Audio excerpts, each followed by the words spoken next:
Assalamualaikum, saya Alma bersekolah di Sekolah Rendah Tetong Kem tahun 4. Hari ini saya menceritakan mengenai jam poket ajaib. Pada suatu petang yang tenang, seorang murid tahun 4 bernama Hafiz sedang membantu ibunya mengemas stor di rumah. Sedang dia menyusun kotak-kotak lama, Hafiz ternampak sebuah jam poket berwarna perak yang kelihatan sangat tua. Jam siapa ni? Tanya Hafiz sambil membelek-belek jam tersebut. Tiba-tiba dia terdengar suatu suara halus. Jika ingin melihat masa depan, bukalah sebuah buku. Hafiz terkejut. Dia melihat ke kiri dan ke kanan, tetapi tiada sesiapa di situ. Siapa yang bercakap? Katanya perlahan, namun tiada jawapan. Malam itu, Hafiz membawa jam poket tersebut ke biliknya. Dia masih tertanya-tanya tentang suara misteri itu. Keesokan harinya, Hafiz pergi ke perpustakaan sekolah. Dia terlihat sebuah buku bertajuk Pencipta Hebat Dunia. Sebaik sahaja dia membuka halaman pertama, jam poket di dalam poketnya mula bersinar. Tiba-tiba, wush! Hafiz seolah-olah berada di tempat yang lain. Di hadapnya berdiri seorang lelaki dewasa memakai kot makmal. Lelaki itu tersenyum. Selamat datang, Hafiz. Hafiz terkejut. Siapa, Encik? Saya ialah Hafiz, 20 tahun dari sekarang. Apa? Saya? Lelaki itu mengangguk. Saya seorang pencipta teknologi mesra alam. Hafiz semakin hairan. Macam mana saya boleh jadi pencipta? Lelaki itu menunjukkan sebuah meja yang dipenuhi buku. Bermula dengan membaca. Setiap buku yang kamu baca hari ini menjadi satu langkah menuju masa depan. Belum sampai Hafiz bertanya lagi, semuanya hilang. Dia kembali berada di perpustakaan. Hafiz menggosok matanya.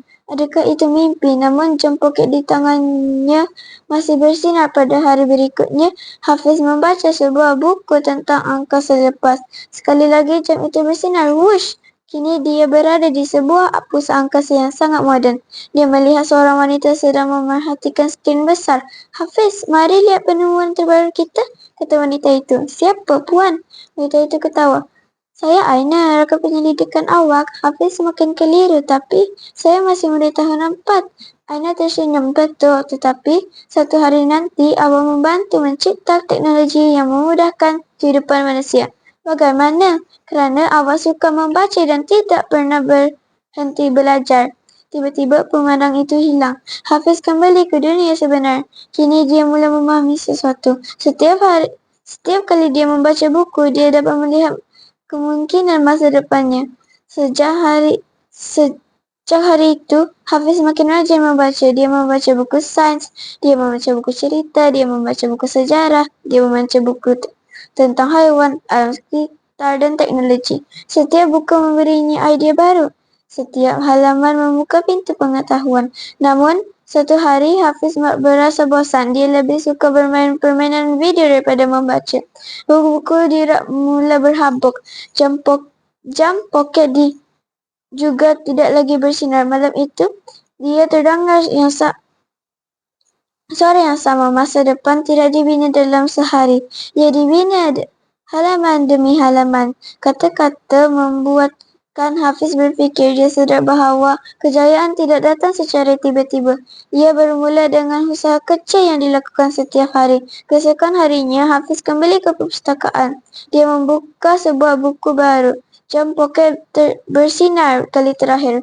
Wush! Kali ini, dia melihat sebuah bandar yang bersih, moden dan penuh dengan ciptaan baru. Di tengah-tengah bandar itu terdapat sebuah bandar besar. Di pintunya tertulis Pusat Inovasi Hafiz. Hafiz melihat ramai kanak-kanak membaca dan mencipta pelbagai projek menarik. Dia tersenyum bangga. Kemudian suara misteri itu berkata, dunia esok bukan dibina oleh mereka yang menunggu. Dunia esok dibina oleh mereka yang belajar hari ini.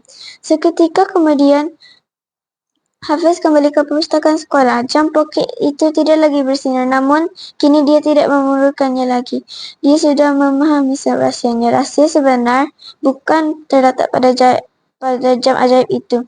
Rahsia sebenar ialah membaca, kerana dengan membaca kita memperolehi ilmu. Dengan ilmu kita mendapat idea. Dengan idea kita mencipta perubahan. Dan dengan perubahan kita membina masa depan yang lebih baik. Murid-murid dan para hadirin yang dihormati, hari ini kita membaca, hari ini kita belajar. Hari ini kita berusaha kerana baca hari ini cipta dunia esok. Sekian, terima kasih.